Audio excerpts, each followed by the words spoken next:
T20 ప్రపంచ cup 2026 tournament ఇప్పుడు super 8 స్టేజ్‌లోకి వచ్చేసింది. ఇక్కడ టీమిండియా పరిస్థితి చూస్తే దారుణంగా మారిపోయింది. మన టీమిండియా సూపర్ 8లో మొదటి మ్యాచ్‌లోనే దక్షిణాఫ్రికా చేతిలో భారీ ఓటమి పాలైంది. సూర్యకుమార్ యాదవ్ సేన బాగా పోరాడినా దక్షిణాఫ్రికా బౌలర్లు మన బ్యాటర్లను చిత్తుచిత్తుగా ఓడించారు. 76 రన్స్ తేడాతో ఓడిపోయాం. ఇది మనకు పెద్ద షాక్. దీంతో పాటు వెస్టిండీస్ జట్టు నిన్న జింబాబ్వేని 107 రన్స్ తేడాతో చిలికివేసింది. అది టీ20 వరల్డ్ కప్ హిస్టరీలో రెండవ అతిపెద్ద విజయం. వెస్టిండీస్ బ్యాటర్లు 254 రన్స్ చేసి జింబాబ్వేని 147కు కట్టడి చేశారు. ఇప్పుడు పాయింట్ల పట్టికలో వెస్టిండీస్ మొదటి స్థానంలో ఉంది. దక్షిణాఫ్రికా రెండో స్థానంలో ఉంది. మన టీమిండియా మూడో స్థానానికి పరిమితమైంది. జింబాబ్వే నాలుగో స్థానంలో ఉంది. నెట్ రన్ రేట్ కూడా మనది -3.8కి పడిపోయింది.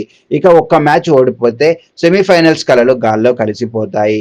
ఇలాంటి క్రిటికల్ సిచ్యువేషన్లో టీమిండియా తదుపరి మ్యాచ్ జింబాబ్వేతో ఫిబ్రవరి 26న చెన్నైలోని చెపాక్ స్టేడియంలో రాత్రి 7 గంటలకు మ్యాచ్ స్టార్ట్ అవుతుంది. ఇది మనకు మస్ట్ విన్ మ్యాచ్. కానీ జింబాబ్వే కెప్టెన్ సికిందర్ రాజా సంచలన వ్యాఖ్యలు చేశాడు. అతని మాటలు ఇప్పుడు వైరల్ అవుతున్నాయి.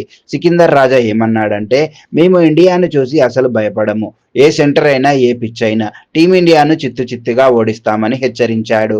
ఇండియా కూడా దక్షిణాఫ్రికా చేతిలో ఓడిపోయి ఒత్తిడిలో ఉంది. మేము కూడా వెస్టిండీస్ చేతిలో ఓడిపోయాం. కాబట్టి ఇప్పుడు రెండు జట్లకు ఎలాంటి అడ్వాంటేజ్ లేదు. కానీ మేము మా మిస్టేక్స్ నుంచి బయటపడతాం.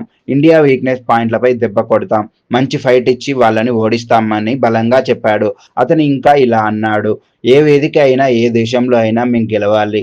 ఎక్స్క్యూజెస్ ఇవ్వము. బ్రూజెస్ ఉన్నా గెలిచి రెస్పెక్ట్ సంపాదిస్తామని సికిందర్ రాజా బోల్డ్ వార్నింగ్. జింబాబ్వే గ్రూప్ స్టేజ్లో ఆస్ట్రేలియా శ్రీలంకలను ఓడించి సూపర్ 8కి వచ్చింది.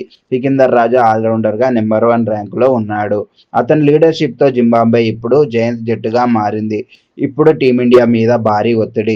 జింబాబ్వేని ఓడించకపోతే ఇంటి దారి పట్టాల్సిందే. సూర్యకుమార్ యాదవ్ కెప్టెన్సీలో మన బౌలర్లు బ్యాటర్లు బాగా రీబౌండ్ అవ్వాలి. చెన్నై పిచ్ మనకు సపోర్ట్ చేస్తుంది. హోమ్ అడ్వాంటేజ్ ఉంది. కానీ సికిందర్ రాజా మాటలు చూస్తే జింబాబ్వే సీరియస్గా ఉంది.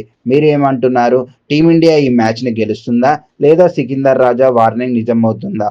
కామెంట్స్లో చెప్పండి.